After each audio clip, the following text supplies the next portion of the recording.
So my title is about shifting time horizons, and that relates also to what you were saying. You said the lead time of the Meuse project was 50 years. So the Delta work was also 50 years, and what we see, if we look at the longer term, the future, we tend to expand the time horizon because the lead time of our projects in the future are becoming longer. Transitions are taking more time, and so we have to go beyond the 30, 40, 50 years which we are used to. Now we even look 200 years ahead.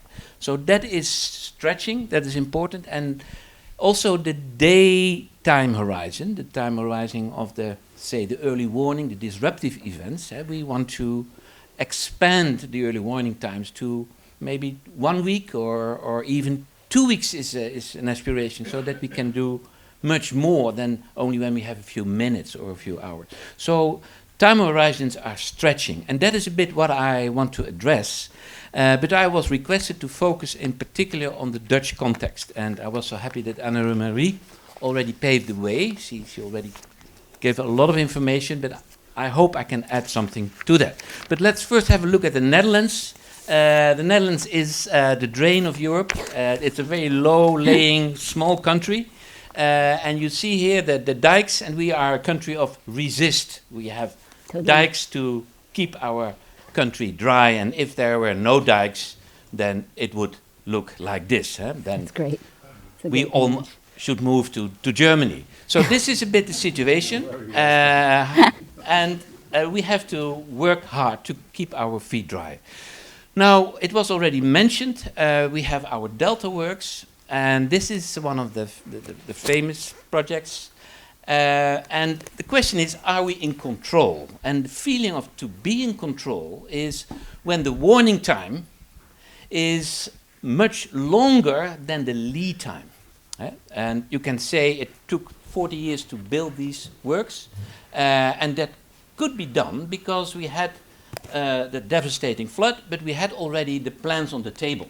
So you can imagine if there were no plans on the table and we had that disruptive event, that would be not a good thing. So we are in control when you feel comfortable, when you can manage the future and you have enough warning time compared to the lead time. And we see that it's changing. We see that the warning time is decreasing and the lead time of our transformations are increasing. So that gives a feeling of being uncomfortable.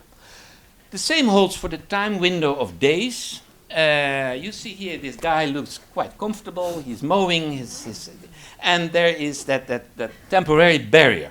Now, that it takes about a few days to install it, and the warning time is about 2 weeks. So this guy is very comfortable because the warning time is much bigger. So that is relevant to know. And this is how we imagine our future in Rotterdam, water-sensitive Rotterdam. And the question is, what is the lead time to get there? How long does it take to get here? And how much time do we really have? And you see all these people are half naked. The temperature is nice. It looks really romantic and beautiful. But we are envisioning futures with the idea that we have to think beyond the transition to get there. If we are not imagining something like this, we never get there, realizing that it takes quite a long time. So the Netherlands, we had that disaster in 1953, and that was a game changer. We really, put emphasis on the resist strategy. We built our Delta Works. Now, I want to go through three periods, three paradigm periods, paradigm shifts. What we are experiencing from, say, 1985, when we implemented the Delta Works, up till the present date. And we went to 3 periods. The first period, we call it the predicted control. It was where the engineers took over. The engineers took over. They thought they could manage nature, control nature, and by doing so, could resist floods, prevent floods. The second phase is the adaptive and resilient paradigm. We are more or less in that paradigm where we embrace uncertainty and we have to be flexible. I will come back to that later. And now, in our view, TU Delft's view, some scholars, we are moving into a new phase where we have to reimagine the future. And we have to think beyond the transition.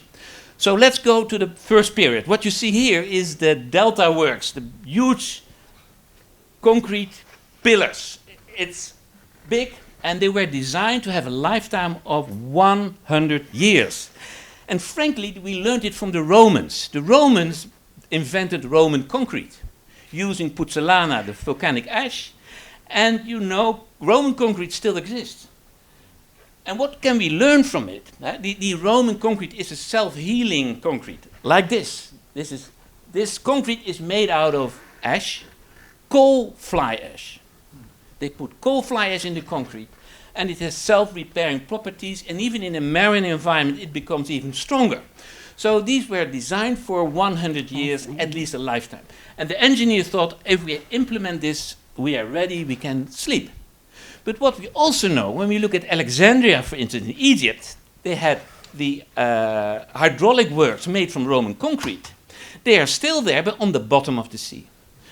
So at the bottom, there were subsidence, earthquakes, sea level rise, wars. And what you see is that the paradigm of predicted control, we are focusing on one future. We are designing our system for one future that works very well, is very robust, but also brittle. When conditions are changing, it can collapse. So that is one of the big lessons we have learned from that paradigm, that we have to shift towards a new paradigm. And that was triggered by the 1993 and 1995 almost flood event in the Netherlands. The danger didn't come from the sea, but from the back, from the rivers. You see here the high water levels. So the delta works were fine, but we were not there yet. So we embraced a new approach where we included uncertainty in our designs. Our designs became adaptable, flexible, adaptable, and of course monitoring was important. And one of the projects we realized is in Nijmegen. It's a bypass, and you can see that the Room for the River project is not a hydraulic structure engineering work, but it's a nature-based solution. The river can move and swell, and it's a living system, and that is an adaptive system. So we are embracing still an adaptive approach, and there the Delta program started, the adaptive Delta management approach. That is our current approach. We are uncertain about the future, and we have to include multiple futures in our process. But what happens? We are approaching a bifurcation point.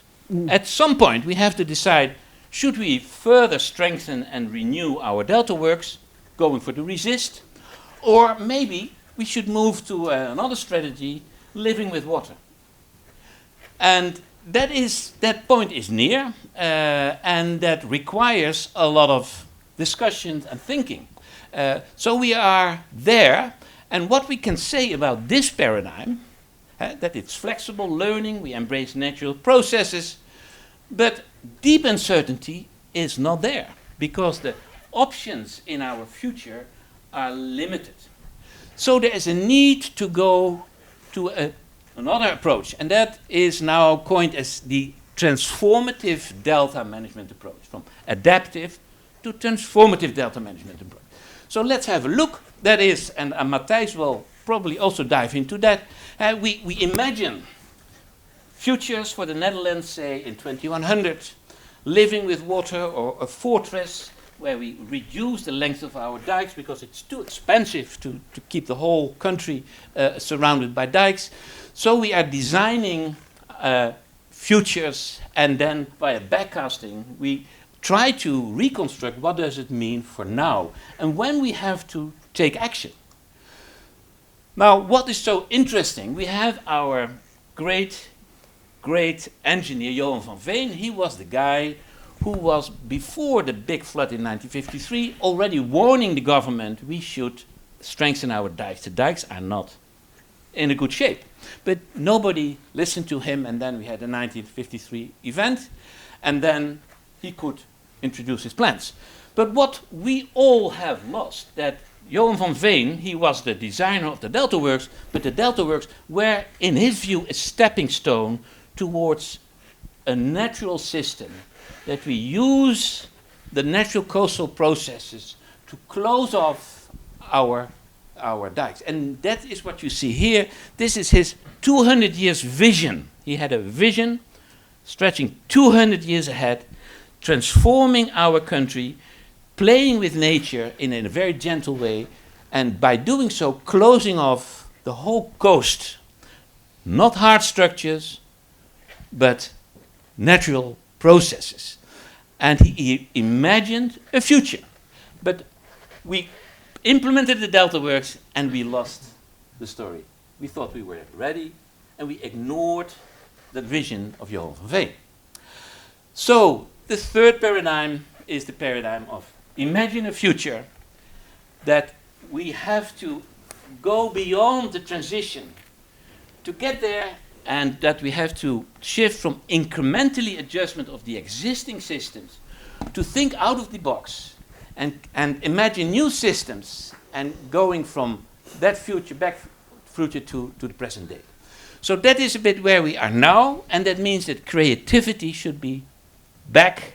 And the engineers and at the TU Delft, creativity was always seen as a that's for the architects and it's nice to have, but not as essential skill or capacity.